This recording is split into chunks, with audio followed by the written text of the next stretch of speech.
prosseguimento às aulas, então, do curso de POCs neonatal, hoje vai ser uma aula que eu acho bastante interessante, que é a aula para poder identificar a posição de tubo e posição de acesso venoso central no nenenzinho, tá? Para quem trabalha com UTI neonatal, isso é muito importante. A gente fica dependendo muito de raio-x para poder identificar, às vezes, as estruturas, e a gente passa perto porque só uma leve mudança na posição do neném, às vezes a gente tem uma dificuldade de identificar onde que está a posição do tubo orotraqueal, sendo que para a posição de acesso a gente vê que, dependendo da posição do raio-x, né, e da angulação que a máquina está, a gente tem, né, mudanças importantes a respeito do posicionamento, e o ultrassom ele consegue mostrar para a gente em tempo real, né, o que é que a gente tem que fazer e onde que a gente tem que fazer. Então a gente vai agora falar um pouquinho a respeito dessa questão da posição dos acessos, tá bom? Então, para identificação de acesso venoso central, você tem uma alta coragem de identificação e posicionamento de cateter central e neném, né, guiado por ultrassom point of care. Então, quando a gente vai fazendo mais exames, a gente vai ganhando uma autonomia a respeito dos exames, e a gente vai ganhando, então, né, mais experiência e vai conseguindo acoplar isso na nossa prática clínica, tá? Então, a respeito de evidência, né, eu sempre tento pegar os artigos que são mais recentes. A gente tem essa meta-análise global aí, tá? Que tem uma diferença muito pequena, tá? A respeito do posicionamento dos acessos por raio-x ou por ultrassom, né? Sendo que o ultrassom a gente tem o exame à beira-leito, um aparelho muito menor que não emite radiação, tá? A respeito da acurácia e conduta, né? Nessa coorte aí de 2022, né? Identificando em 118 acessos de centrais de inserção periférica, né, mostrou a viabilidade de 92% para localização via POCUS, tá? Com 80% de concordância no raio-x, sendo que não necessariamente o raio-x é que estava correto, tá? Em 15 de 21 casos, teve discordância e o ultrassom evitou conduta clínica equivocada.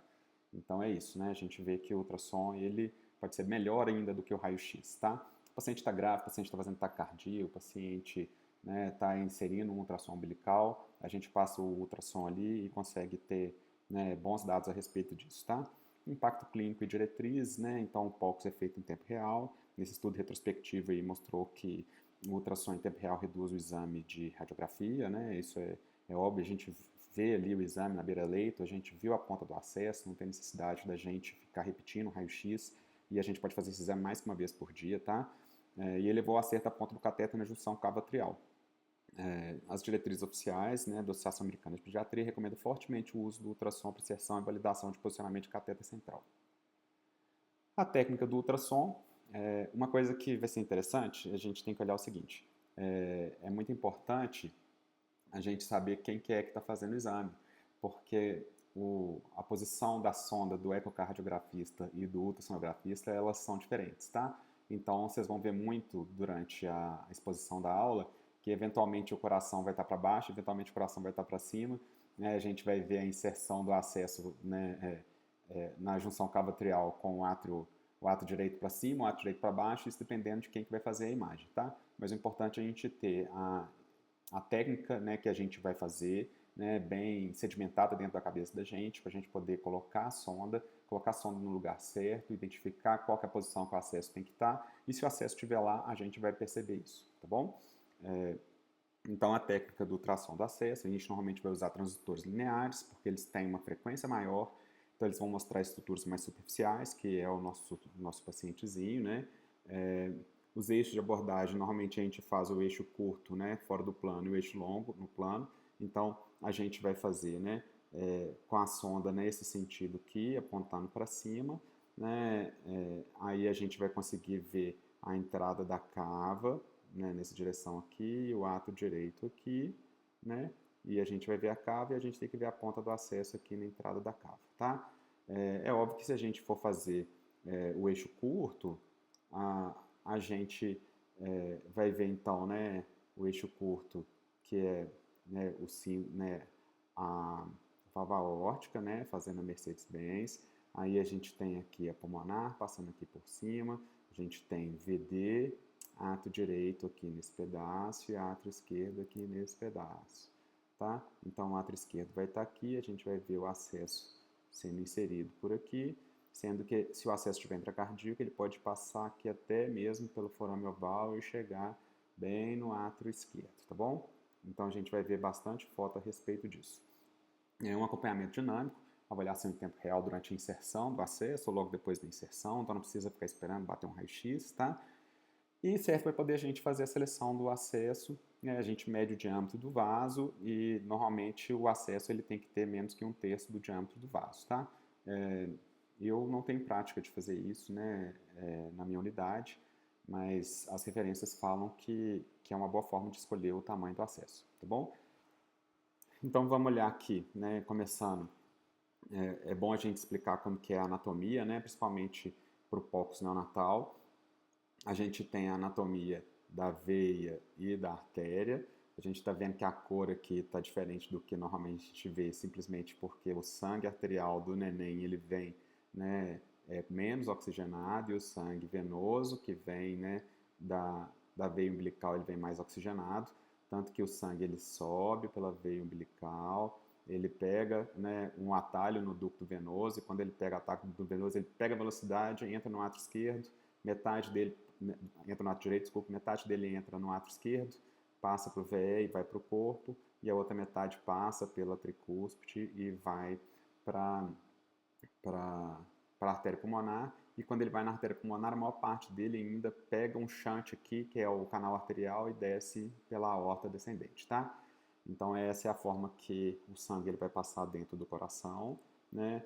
E a gente tem que saber, tem uma foto mais para frente, que a veia umbilical ela tem esse trajeto, né? E a veia umbilical da veia umbilical vão sair as veias portais, os ramos portais, e a veia umbilical ela vai entrar e vai coincidir com a cava inferior aqui já próximo do átrio. Então ela vai virar o ducto venoso e o ducto venoso ele ganha velocidade para poder entrar, né, no átrio direito já direcionado, né, para o forame oval, tá bom? E além da veia umbilical, que vai formar as veias portas, a gente tem as veias que vêm do tubo digestivo, né? A gente vem a artéria mesentérica superior, aí a gente tem a junção esplênico-mesentérica, tá?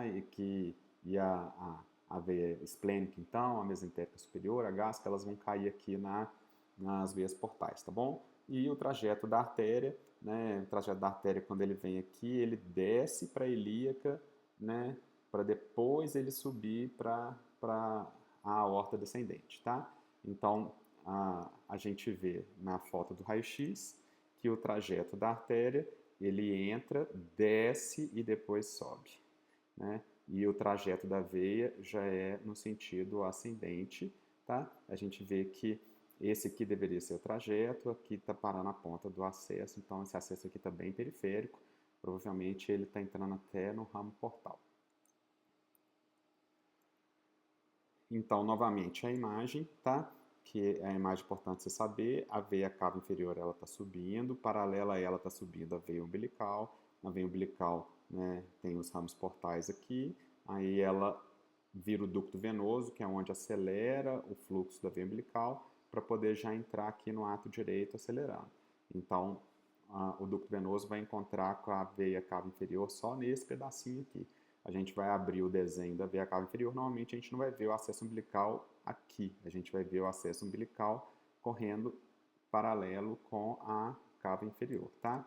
Aqui outro desenho, né, de onde que a gente faz a inserção do acesso, ele vai subir a veia umbilical, né, ele vai passar pelo ramo portal aqui, né, aqui ele vai virar o que a gente chama de ducto venoso, onde que ele vai encontrar com a cava inferior para poder, né, entrar ali na junção cavo-atrial, tá? Que é onde que tem que estar posicionado o acesso.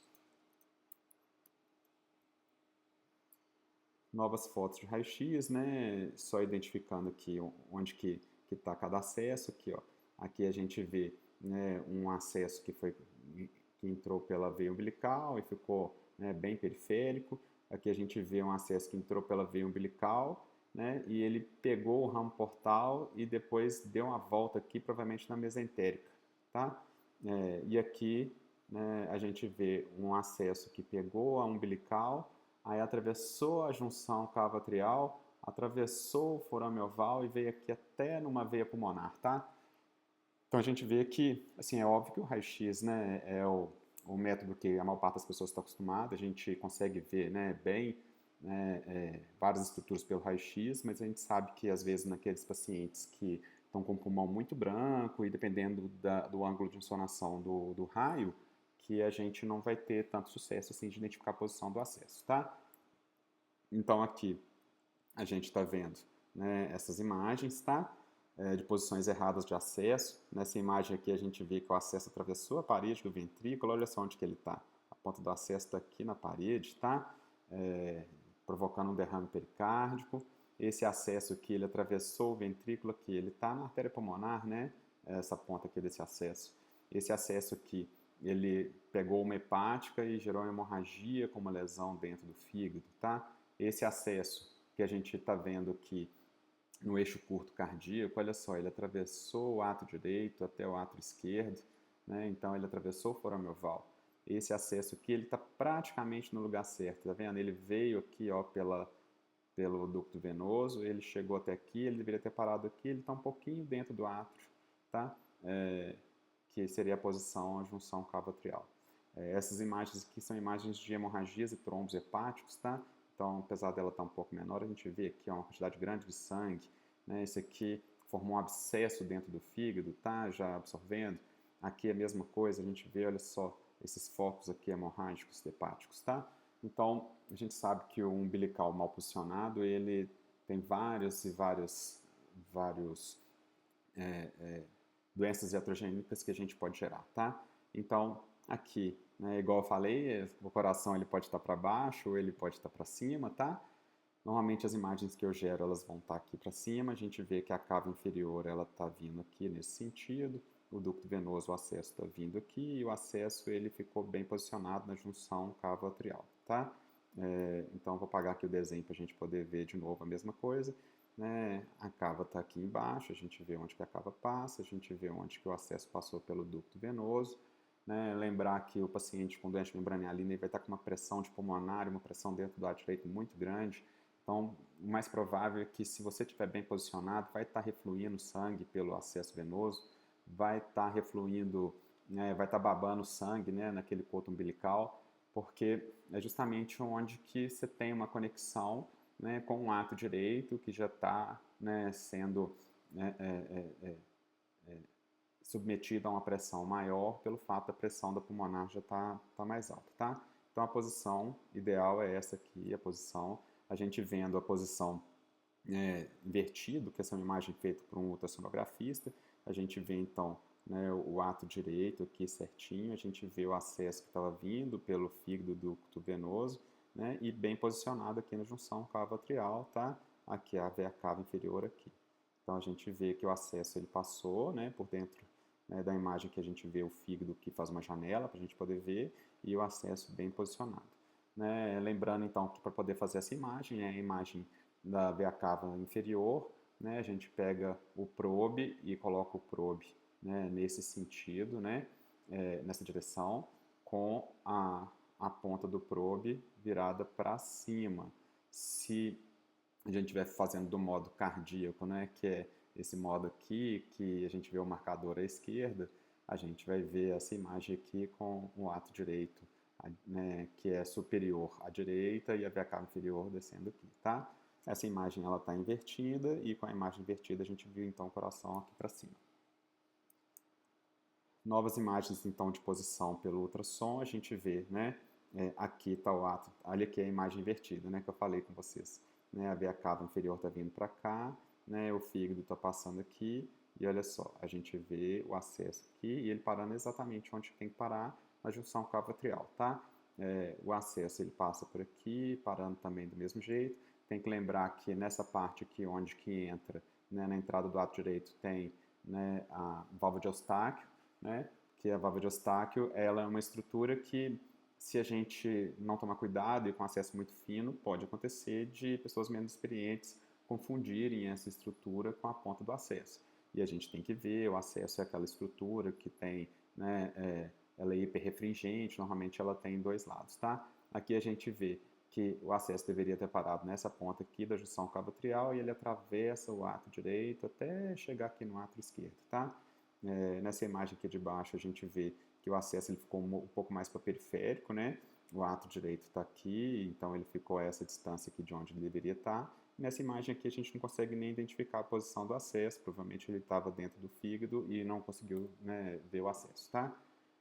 Então, lembrando a anatomia, o acesso tem que subir, a veia umbilical, né? A veia umbilical ela vira, né, ramos portais, então o acesso ele pode pegar esse, né, esse caminho, é um pouco mais difícil ele pegar esse caminho, mas não é impossível. Quando o acesso ele vem para cá, né, ele tem que parar nesse pedaço aqui, na junção cavo-atrial.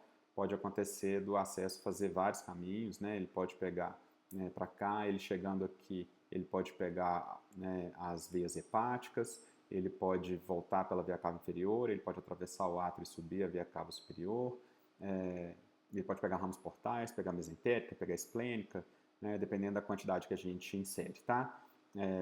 A inserção do acesso, então, o ideal é que ele ficasse, né, entre T8 e T9, né, acima de T10, acima aqui da parte do diafragma, que seria aqui, então, o ideal dele ficar, né, e pelo ultrassom a gente vai conseguir posicionar muito melhor, né?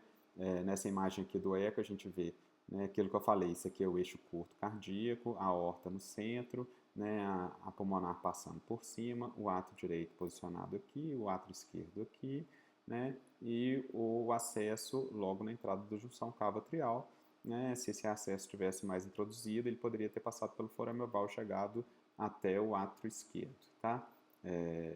Então a gente vê o acesso, né, na junção cavo-atrial, se a gente visse naquela imagem, né, do subcostal, né, da imagem da veia cava, a gente teria visto. Essa aqui é a imagem, olha só, o acesso atravessando o átrio direito, dentro do átrio esquerdo, até essa parte aqui, né?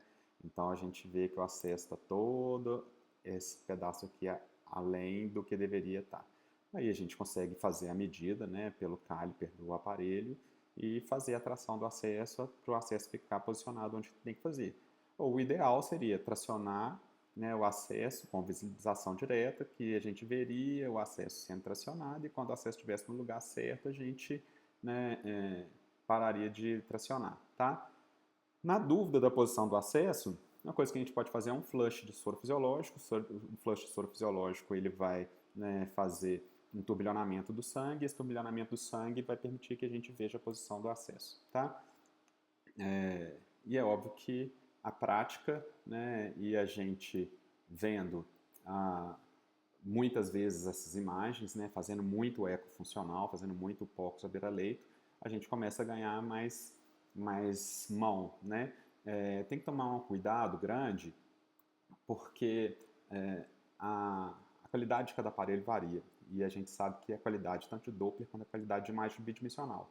E esses exames eles têm que ser feitos com sondas com uma frequência alta, porque eles têm que ter uma sensibilidade boa e tem que ter menos a gente tem que ver menos imagens que não são as imagens corretas. É muito, muito comum, quando a gente está fazendo um aparelho com a sonda de frequência mais baixa, né, uma sonda de adulto, a gente achar que está vendo uma imagem dentro do átrio.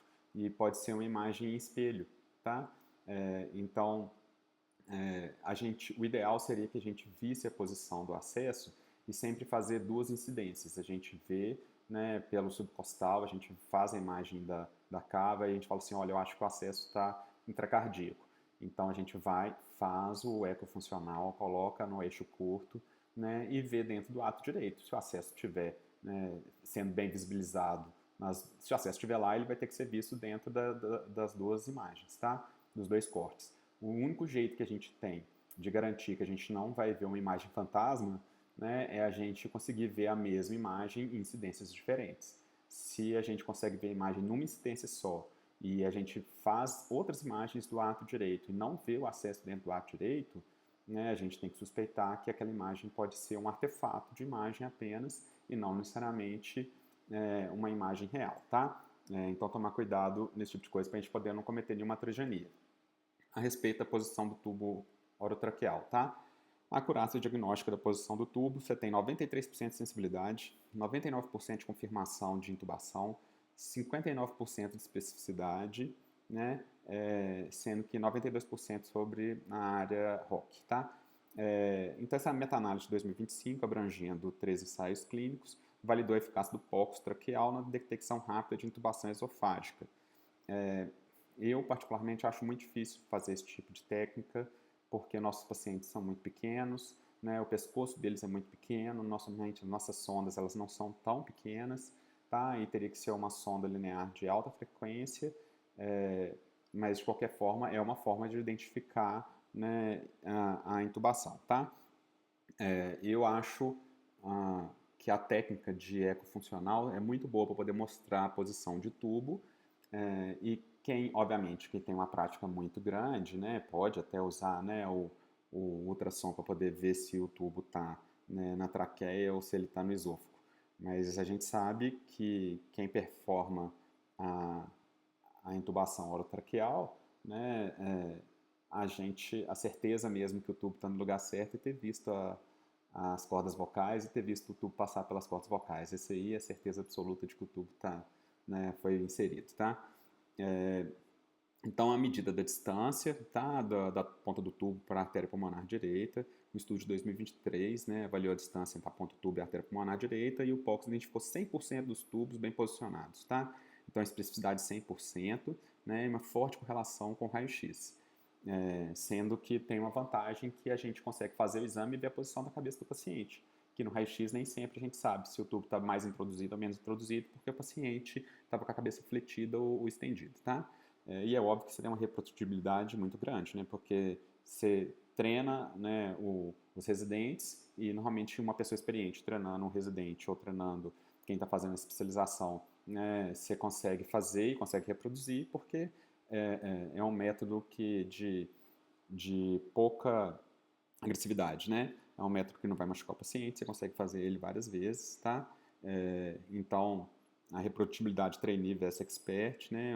Essa pesquisa transversal é de 2025, com 85 casos, comprovou uma concordância alta com raio-x para 90% de neonatologistas sêniores e 82% de residentes, tá? Diretrizes, então, para poder identificar, né, da artéria para o tubo, tá? Então, a situação clínica de emergência, o POCUS ele é altamente recomendado, existe uma redução da exposição da radiação, óbvia, né? A gente pode fazer esse exame todo dia sem expor o paciente a raio-x. O ideal é fazer uma visão supraesternal, que é a visão do arco aórtico, tá? Localização exata da ponta do tubo endotraqueal posicionado na altura da traqueia média, devendo estar idealmente 1 a 2 centímetros acima do arco.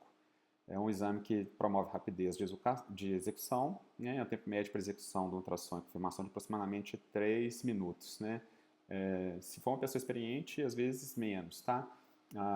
Uma coisa que eu acho importante a gente salientar é o seguinte, que é óbvio que quando a gente vê, né, muitas vezes o treinamento a respeito de eco funcional e de POCUS, e mesmo, né, quando eu fiz o meu treinamento, uma das imagens que às vezes a gente tem mais dificuldade de adquirir no início do treinamento é a imagem do arco aórtico.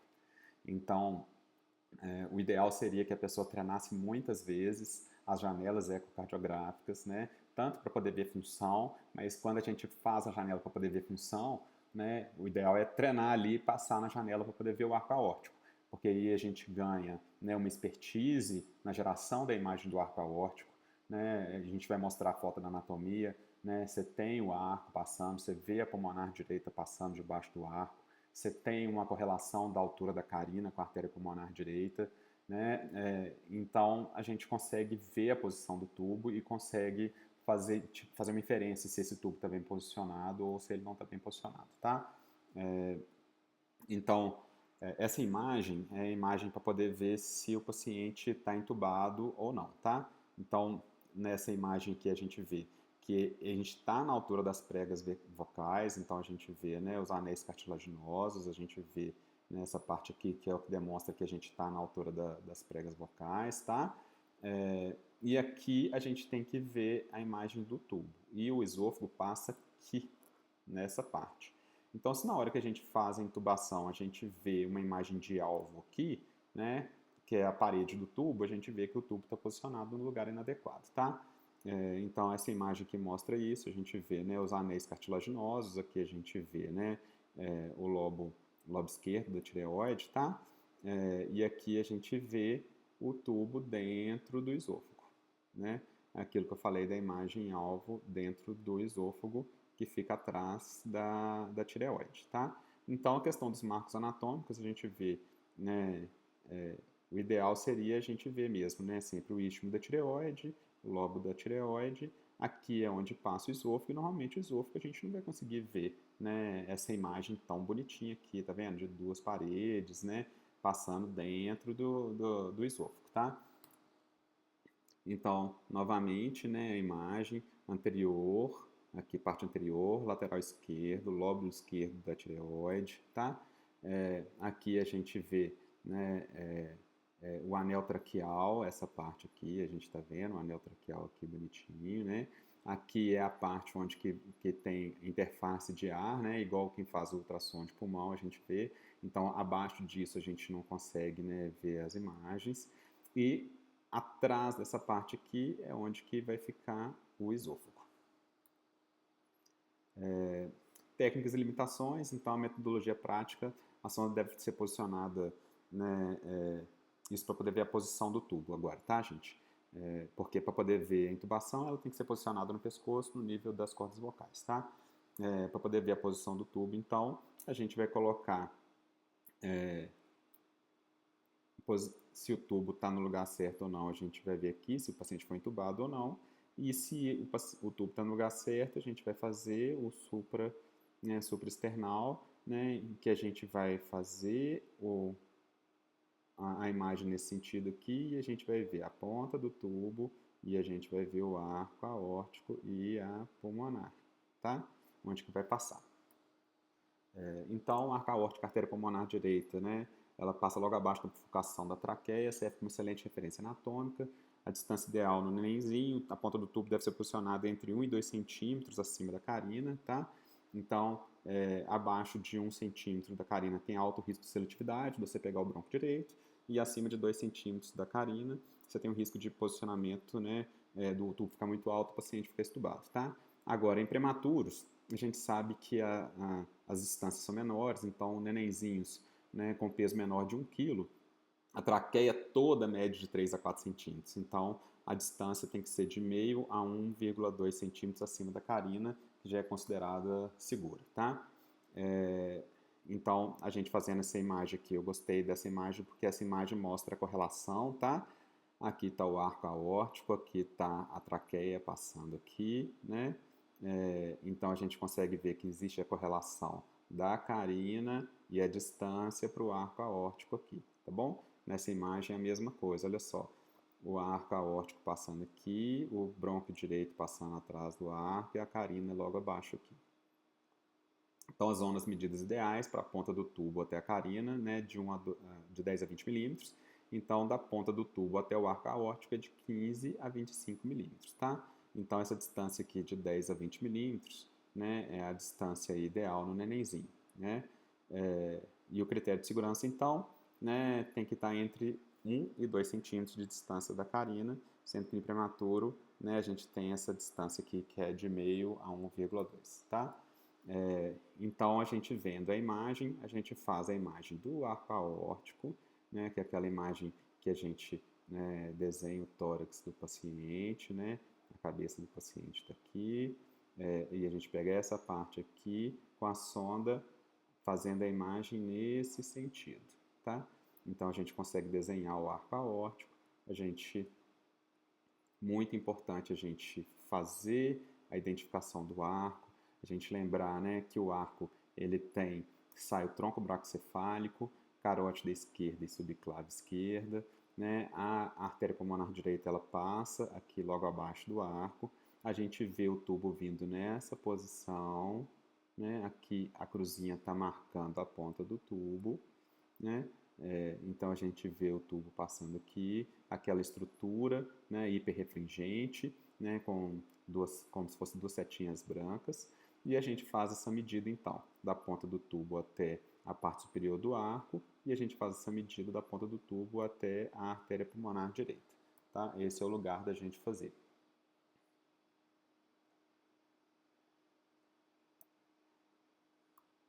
Então, gente, é uma imagem que, quando a gente ganha o treinamento, a gente consegue ficar mais mais ciente do que a gente está vendo, a gente consegue fazer a medida de forma adequada, a gente consegue ver qual que é a posição da cabeça do neném. Quem mexe com o neném sabe que se o neném fletiu a cabeça um pouquinho, o tubo abaixa bem, se o neném estendeu a cabeça um pouquinho, o tubo sobe muito.